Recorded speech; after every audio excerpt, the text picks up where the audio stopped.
আসসালামু আলাইকুম বন্ধুরা, কেমন আছেন সবাই? আশা করছি ভালোই আছেন। লেটেস্ট টপিকস বিডি-এর পক্ষ থেকে আপনাদের সবাইকে স্বাগতম জানাচ্ছি।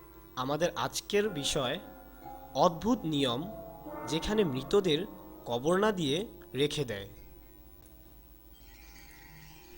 হয়তো আপনারা শুনে অবাক হয়েছেন, কিন্তু এটাই বাস্তবতা যে দক্ষিণ পূর্ব এশিয়ার ইন্দোনেশিয়ার দক্ষিণ সুলাওয়েসির তোরাজা গ্রামের রীতি অনুযায়ী একজন মৃতকে কবর দেওয়া হয় না এবং রেখে দেওয়া হয় নিজেদের সাথেই বিশেষ কফিনে।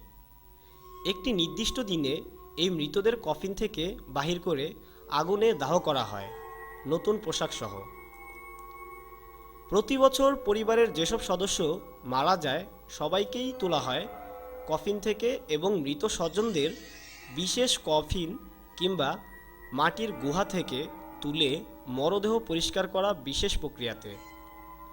ইন্দোনেশিয়ার দক্ষিণ সুলাওয়েসির তোরাজা গ্রামের রীতি অনুযায়ী আঞ্চলিকভাবে এই অনুষ্ঠানটির নাম মাইনেনে বা মরদেহ পরিষ্কারের অনুষ্ঠান।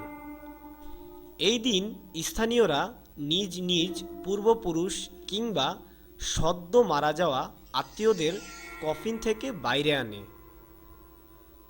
বিশেষ সুগন্ধি দিয়ে তাদের পরানো হয় নতুন পোশাক। পরে বিশেষ স্থানে দাঁড় করানো হয় একে একে। পরিবারের সকল সদস্য অনুষ্ঠানকে কেন্দ্র করে নতুন নতুন পোশাক এবং ভালো খাবারের আয়োজন করে থাকে। এছাড়া মৃতদের জন্যও কেনা হয় নতুন নতুন পোশাক।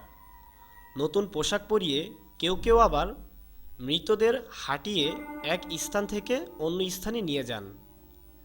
তাদের গ্রাম ঘুরিয়ে দেখানো হয়।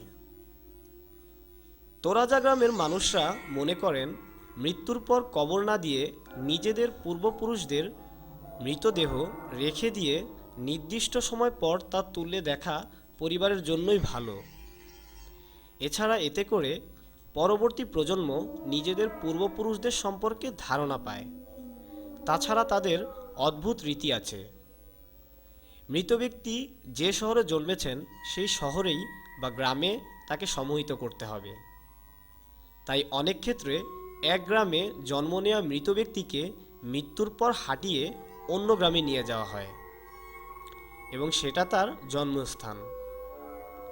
ইন্দোনেশিয়ার দক্ষিণ সুলাওয়েসির তোরাজা গ্রামের এমনটাই রীতি। এমনই অসংখ্য ধর্ম, মত, নীতি, রীতি ও নিজস্ব সংস্কৃতি রয়েছে বিশ্বের বিভিন্ন দেশের।